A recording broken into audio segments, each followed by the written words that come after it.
Lagi tayo naghahantay ng blessing, no? Na sana tayo naman yung pala rin. Pero tanong lang, matatawag pa bang blessing yun kapag kinilusan ng isang bagay?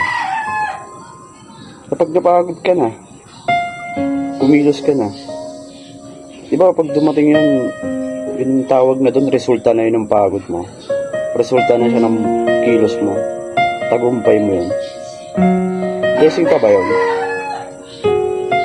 Kasi sabi ng marami, kilusan mo. Kilusan mo.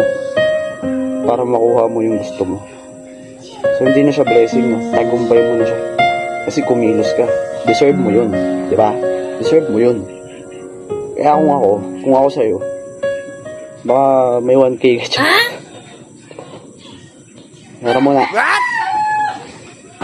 Matagay man lang kita. Aray mo.